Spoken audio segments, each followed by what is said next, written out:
Poor Mr. Jelly was frightened of everything and anything. At the slightest little thing, he would quiver and tremble and shake, turn to jelly. So it's not really surprising to find that Mr. Jelly lives as far away from anybody as he can.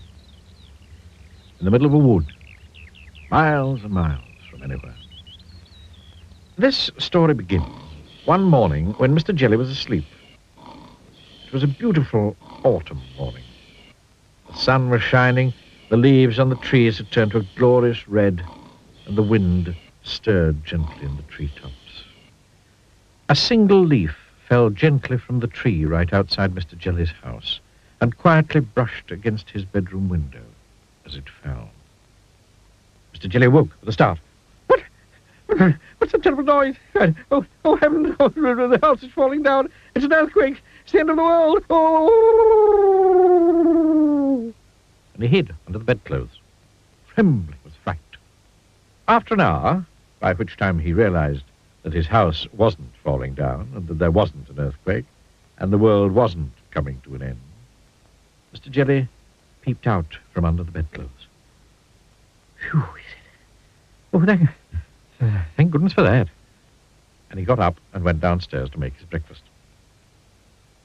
After breakfast, Mr. Jelly thought he'd go for a walk. He was walking through the woods which surround his house when a worm poked its head out of the ground. Morning, said the worm cheerfully. Mr. Jelly? Mr. Jelly nearly jumped out of his skin. What? Who's there? Then he saw the worm. Oh, good heavens, it's a snake, a man-eating snake. Oh, I'm going to be eaten alive. And he jumped up into a tree. What a performance, commented the worm, and went back into his hole. After an hour, Mr. Jelly felt brave enough to climb down from the tree and continue his walk. Eventually, he came out of the other side of the wood and into a field. It was an empty field. Or was it? In the long grass in the middle of the field, unseen by Mr. Jelly, there was a tramp enjoying a sleep in the autumn sunshine. Mr. Jelly picked his way cautiously through the grass. The tramp, fast asleep, snored. What was that? What was that? Shrieked Mr. Jelly. It's a lion. I heard it growl. Oh, goodness gracious.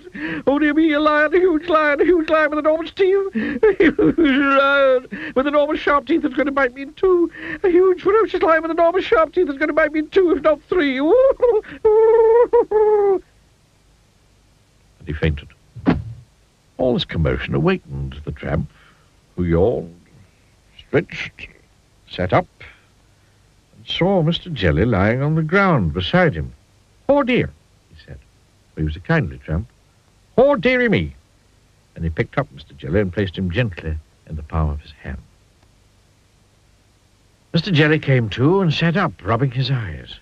And then he saw the tramp's face looking at him. Oh, disaster. Oh, he screamed. Oh, calamity. It's a giant, an ogre. Oh, gracious, he's going to have me for breakfast. My, said the tramp gently. You're a nervous little chap now, aren't you? What's your name? It's Mr. Jelly. Mr. Jelly, stammered Mr. Jelly. Now, I used to be nervous like you, said the tramp, but I learned how not to be. Would you like me to tell you the secret? Mr. Jelly quivered and shook and said, yes, please. It's very simple, continued the tramp. All you have to do is to count up to 10, and you'll find that whatever's frightening you isn't quite so frightening after all.